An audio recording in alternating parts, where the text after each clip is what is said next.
This is Leafs Morning Take with Nick Alberga and Jay Rosehill. Now we've got a fight started here right off the bat with Rosehill. 30 minutes of live, nonstop Leafs talk starts now.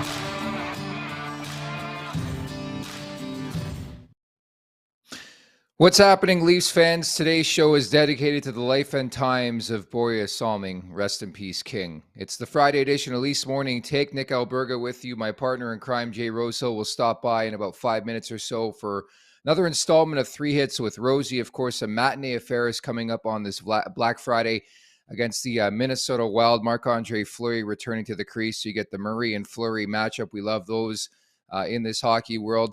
Remember to subscribe, tap that like button, leave us a review. Don't forget to visit theleafsnation.com for the very latest happening in Leafs land with the Toronto Maple Leafs. And if you have thoughts, comments, concerns, questions, make sure to drop us a line down below in the chat here on YouTube. We'll get to that later on. And also, we have a guest on today's show, Dave Pagnotta of the Fourth Period. We'll drop by. We'll get his thoughts on the passing, of course, of the King, Börje Salming.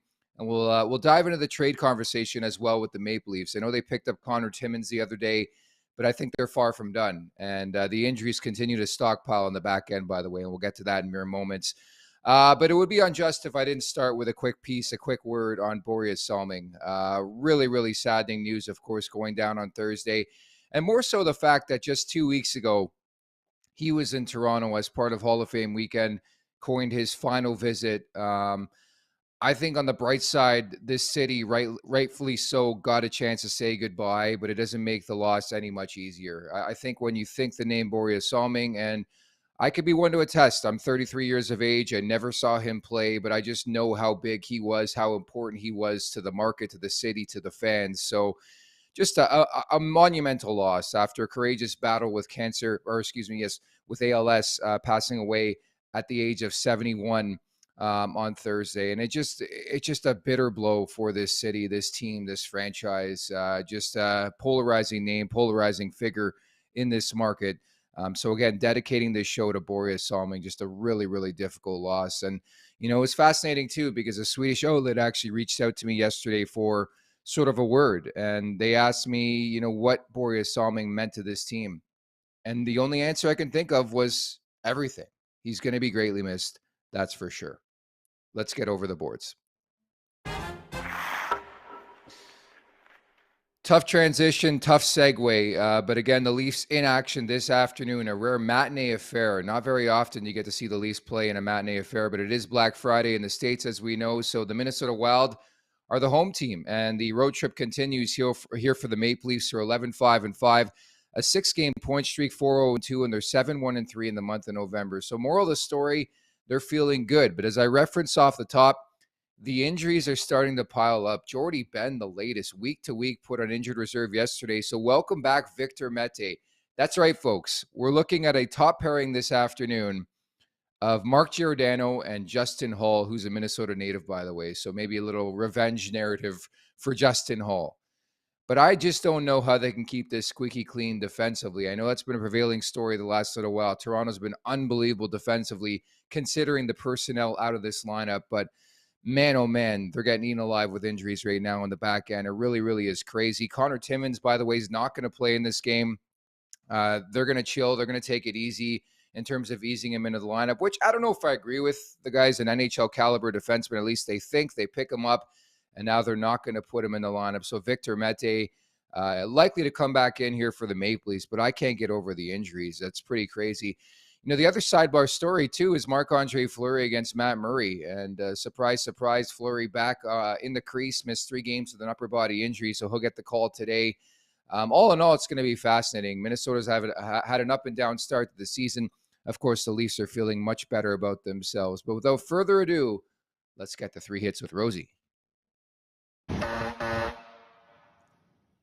Even though we've just been destroyed by injuries, Hello, friends. Thanks for joining me. Another 3 hits with Rosie. Today, it's more of a public service announcement, I would call it, with number 1 being addressed to Leafs Nation, the fans of this team. What I really, really, really would like everyone to do is just hit the brakes and stop and look around and say, where are we right now? We are 4th in the NHL. We have a really, really, really good hockey team. We have a ton of good players under contract. I believe we have solved our goaltending issue. And we're 4th in the NHL, even though we've just been destroyed by injuries the entire season. 4th in the NHL. That's not some fluky streak we went on. We are battling with 4th-string goalies who are getting it done. Fill-in defensemen that are getting it done. Guys are bouncing around the whole lineup, and we're getting it done. We're 4th in the NHL. And we haven't even been remotely at the potential level that this roster can field when everyone's healthy. And there's still that feeling of ho-hum, oh man, poor me. It's like you don't want to go into a rebuilding period where we lose all these guys. We can't sign everyone next year. We can't sign everyone the year after. We can't keep this top barrel NHL echelon roster together forever. No team ever can. It's going to go away, and you're going to be in the dog days of thinking about rebuilding and going to the draft and all that shit that's no fun for anybody, and you're going to say, man, I really took it for granted when we had a wicked hockey team. All I did was bitch about what happened years ago, and I never stopped to have fun with how great this season this is and how fun it is to follow a team you love when they're doing well and when they're a contender. That brings me to 2. The host of this show, Nick Alberga. Man, I know you've been hurt. I know you've been jaded. I know you've been through some things. Reminds me of the adage, is it better to have loved and lost than never to have loved at all? And that reminds me of you, Nicky boy. I understand that you're very jaded. I understand that you've been hurt, but why do we keep dwelling on the past when the only thing we have, Nick, is the present and what can happen in the future? That's the only thing that matters. Those teams that lost in 2013, they're nothing to do with this team. They're nothing to do with it. The only thing that has been the same is the fans, and the powerhouse behind this organization has been forever pessimistic about what they can do, and those boys in the locker room feel it. I promise you. Why else would it be so hard to win in that damn market with all the teams they've had over the years? Let's change the script. Let's get on board with this team and ride them, and no matter what happens, believe in them and cheer for them and hope for them. And I promise you, whatever bet you want to make, they get to the second round this year, it's a done deal. I'll take it for you. I just want to heal you up. Moving forward, what does this team need to do? Well, they need to get healthy. Number 3, we got to get our defensemen back. We got to get both goalies back. I think now more than ever, the importance of having a 1-2 punch in your goaltender position is paramount. And lo and behold, we have done it. Both of these goalies are fucking good. And I know there's been some injury problems. There's nothing anyone can do about that. Murray's fucking good since day one in training camp. Samsonov is unbelievable since day one in training camp. Get them together for a little run, heal up our back end, and away these boys go. And we will continue to rip points off of teams here. Teams that are doing organizational records and setting records for streaks, we're just taking them down with half of a roster. This team can go places. This team is more resilient than the teams I've seen in the past. They're able to turn it on. They're not as fragile, and this is the team to do it. But let's get on board with that, Leafs Nation. Let's heal that broken heart, Nikolai. We're going to get there this year, baby. You don't worry. All right, I think by far that was the best rendition of 3 Hits with Rosie in this early season. The passion, the optimism. He's not corrupted just yet, but rest assured, folks, it is coming. So again, that was Jay Rosehill, 3 Hits with Rosie as the Leafs get set to visit the Minnesota Wild. Now we're going to bring in a friend of the show, one of my good friends in the industry from the fourth period. It is Dave Pagnotta to share his thoughts here on Börje Salming and also the Maple Leafs in general in this early season. Dave, what's going on, buddy? I'm good, man. I see you got a nice fresh cut there. Yeah, because nobody knows this, but Dave and I are headed to Fort Lauderdale this weekend to rip some stuff up. So why not be fresh for the weekend, right? Well, I'm going to work, and then maybe occasionally, visit a beach or have a pop or two. But yeah, why not? It's right? work. Well, exactly. It's business. It's work, whatever we want to call it. It's going to be a good weekend coming up in Sunrise. First and foremost, do you share the optimism? I'm sure you caught the tail end of 3 Hits with Rosie. Do you share the optimism of one Jay Rosehill when it comes to the Leafs this season? Because I don't. Some nights, yes. Some nights, no. I mean, this is still a team that's on a bit of a roller coaster with respect to how they're performing from a consistent perspective. Without question, they have the potential. They have the assets to do it. It's just a matter of, being consistent night in and night out. Now, it's better to play this type of hockey now than March and April. You hope by then everybody's in sync and they're getting contributions from up and down the lineup. But looking at this team, the heavy hitters are for the most part holding their weight. Tavares is doing well, being back on a line with Mitch Marner. Those two click well together. Mitch creates the opportunities, 91 kind of finishes. And then there's a balancing act, or a juggling act rather, of who's on the left side of those guys. You'd like to see some consistency there. Obviously Nylander can play with pretty much everybody, and you've got Austin Matthews, kind of leading the charge, and eventually he's going to start to get his goal spurts, that consistent level going, which will certainly be nice to see from a Leafs perspective. But for me, it's the bottom six, and obviously it's the defense. Goaltending has held its own for the most part. I really like Ilya Samsonov, and I think he's eventually going to regain the reins. But Matt Murray, and at least in the last few games since he's come back from injury, has really done well. So the bottom six, the depth is and has been an issue for me for the Leafs for the last few years. They've tried to address it, and I don't think they're there yet for this season. And then obviously the defense and the D-core, even before the injuries, you wanted to see a little bit of an upgrade there. So, look, as good as the team is, and I think they're going to go on. Eventually, they're due for a long stretch, a solid stretch. But Nick, I just, the depth overall for me, the quality of depth, that's the bigger concern from longevity perspective. You know what I thought was interesting too, and they made this comment on the broadcast the other night, was the fact that in the Matthews and Marner era, the Leafs have yet to win over 6 games in a row, because they're referencing New Jersey's 13-game win streak, which I think is hard to believe, but it just shows you how difficult a run like that is to do. So Kyle Dubas is a lame duck GM. We all know it. Do you get the sense that he's going to try to position himself to try to win right now this season, like an all-in mentality, or is that far from the truth? Well, no, he has to. He's kind of had that mentality for the last couple of seasons. It's just a matter of, look, when you give up a first-round pick for Nick Foligno, you better be going all in. You've had that mentality for the last 2-3 seasons. It's just a matter of the salary cap not really doing you any favors. They had flexibility when Muzzin was put on LTIR and presumably done for the season, to go up and down with call-ups and give yourself more flexibility and having guys readily available like Wayne Simmons and so on.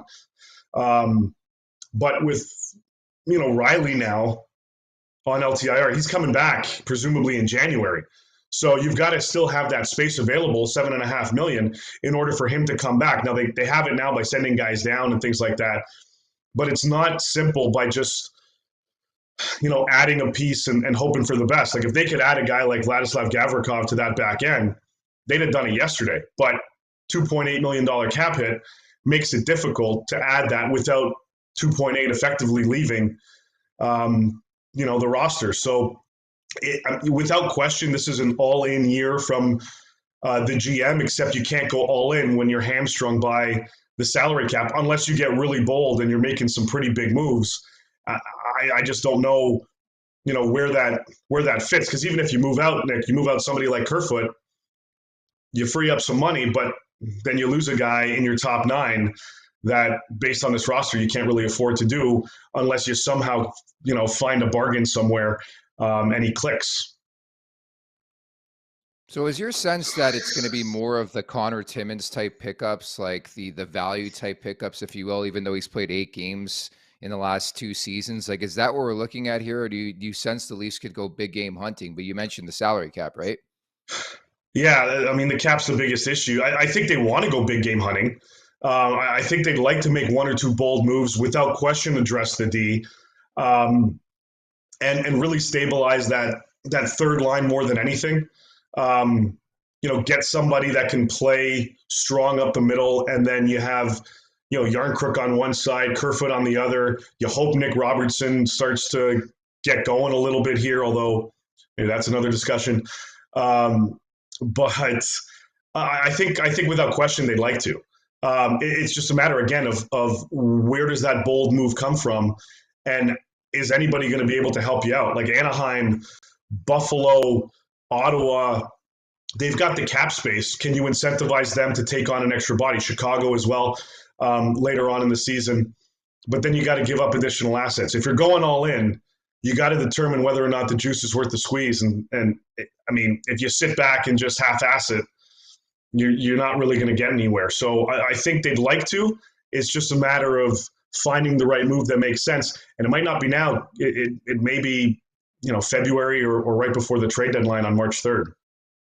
And the thing I love to bring up in this market, because some people don't seem to get it, is the fact that you're not the only team trying to acquire these assets, right? Like there's going to be a variety of contenders, teams that think they're legitimate enough to, make a run in the Stanley Cup playoffs, going after the same guys like John Klingberg, which I think makes the job even more difficult for Kyle Dubas. But as you reference, like they've pretty much done this to themselves. I hate referencing the cap because every team deals with the salary cap situation. And they had to know this was coming, knowing that they put so much stock in the Big Four, right? Well, look, I don't fault them for giving the money to the guys that they've given it to. Yeah. Like, I mean, Austin's due the money. Mitch was due the money. Nylander's a bargain, and that was everybody was up in arms over that contract at the time. But he's a bargain, and you got 91 that's also collecting a heavy paycheck. But you look at his performance based on the rest of the guys in the league. I mean, you can't really fault them. Now, hindsight, you want to go back and say, well, maybe you could have split up that money instead of signed Tavares. You could have done, brought in a couple. Well, it doesn't matter. That happened. So you got to kind of maneuver your way around it. The guys that are making the money are certainly earning it, but you've got to get creative in other ways. Now, can Nick Robertson find his game? Well, that would depend on how much ice time he's given. You got to give him a stretch. And if he's got like 4, 5, 6 games under him and he's clicking on that second line, okay, perfect. You found a bit of a solution for the time being. You can focus a little bit more and address your third line, solidify that top 9, and then kind of go from there. So it's a tricky situation, certainly, and every team is dealing with it. Like a lot of teams would like to make moves, but yeah, that salary cap is a pain in the butt. So you got to kind of figure it out. But again, if you're chasing a cup, sometimes you got to go bold. And if this is lame duck season for Kyle Dubas, well, go big or go home. Let's go bold. Did Erik Karlsson play for the Sault Ste. Marie Greyhounds? No, he didn't. But no. Would Erik Karlsson? No, there's the answer. That's the answer I was looking for. A quick-witted response by Dave Pagnotta. Erik Karlsson, in any world, whatever, if it's this one or any other, would he ever make sense for the Leafs to look at right now? No, not at 11.5 million. And I don't think San Jose's got an appetite to eat half that deal. Maybe a couple million, maybe 2-3 million. Like they ate 2.72, I think this is the actual number on Brett Burns' contract to send him to Carolina, freed up a little bit of space. Maybe 2-3 million on Carl's deal, but I just don't see it. I don't see a scenario where that plays out for any team this season. Maybe next year, maybe in the offseason, but I don't see that as a fit. The guy that I'm looking at, whether on the Leafs or any other team, is Timo Meier. Like Mike Greer coming out a couple of weeks ago and saying, yeah, we're willing to listen on Erik Karlsson. To me, that was twofold. One, maybe there's a fit somehow that works for Karlsson and he'll accept a trade and, frees up some money. We get some young assets. Why not? You shoot your shot. But the other message is we're wide open for business. And Timo Meier is the most attractive asset from a trade perspective for San Jose. Yeah, he's got the qualifying offer of $10 million. Yeah, he's got arb rights. If you're acquiring this guy, you're probably going to get a sense as to what an extension looks like. Now, or you may not. You may say, we're going to keep him for this season. He's going to be too expensive. We're going to boot him out at the end of the season and get some other assets. But whether it's the Leafs or whether it's another team, that's the guy I'm looking at on San Jose and trying to bring in. He's got a solid cap hit right now, even though his QO and he's making $10 million. But if you want to go bold, that's a hell of a risk to take because of that RFA status, but go for it. Why not? You're right. You just look around the league. There's a lot of teams clumped together as per usual. And then there's others who just don't know if they're bona fide sellers or not. And then on top of that, again, there's so many different teams involved in the market. And is there that, lucrative of a guy out there that you want to, spend a Nick Robertson, a first round pick? It gets back to the conversation of dishing out a first rounder for Nick fucking Foligno. With all due respect, Foligno's an amazing dude. I thought he did great things. He stepped up for JT in the playoffs, which I love that. Like, I love the passion. He's been great with Boston. But again, I think I look around, I'm like, is there really somebody maybe outside of John Klingberg who's in a walk year? He's done after this year. He's not going to be long-term with a Leaf. Like, would I spend that sort of currency on? But see, the issue with, you look at this roster, do they need John Klingberg? No. They don't even need Erik Karlsson. Like, True. It's nice to have. But this team's got the offensive sturdiness on that back end. They need this strong reliability in their bottom six. You need two-way play. You've got the offensive weapon. So for me, it's not John Klingberg in Anaheim. Maybe it's Kevin Shattenkirk. Yeah. If you're looking at the Ducks, he's a walk-away guy. If you have a combo of both, Jacob Chychrun, well, he'd be a hell of a get. That's what you're looking at, a Nick Robertson-esque type player, a first-round pick plus. Like, do you want to give that up? He's got 3 more years at $4.6 million, so it's a little bit easier to swallow. But sometimes you got to pay a lot to get a lot. And, you're looking at that caliber player if you want to play both ends of the ice on the D-core. Chychrun's a hell of a target, and he wants out of there. So maybe that's who you focus in on and zero in on. Otherwise, like I mentioned Gavrikov earlier, 27 years old. He's going to be 27. Sturdy guy on that back end. He's averaging, I think, 22 minutes a night. That's the kind of player you need on this team. You've got the offensive weapons. You need to play. You need to bring in the other elements that stabilize the other end of the ice. And that's a guy that can do that. And he's proven that he's putting up the minutes. Columbus is having a rough year, but he's a guy that a ton of teams would love to get their hands on. So Klingberg is a sexy name. Karlsson's a sexy name. But you need the other intangibles. And I think that's what they're looking at for the most part. But again, that cap issue is a pain in the ass. So they got to figure it out. Look, if it's me, I'm trying my best to go after, if you're looking at the market, a guy like Chychrun, because you've got that longevity there. But, it's a high price to pay. Yeah, you're right. And it's going to be quite the tap dance over the next little while for Kyle Dubas and company. 2 names I would throw out there as well, Travis Konechny and how about Tom Wilson? Let's stir the pot in this market, Dave. Wow. Well, you get the local boy in Tommy Dubs. Look, he's a guy, like he's exactly what they need. Let's be honest. Yeah. Like he's the type of player that every team in the league would love to get their hands on. The thing that I've never, like Brendan Shanahan, when he played, physical, not afraid to drop the mitts. He's putting up the points. He's getting dirty in every area, and he's got that offensive swagger to him.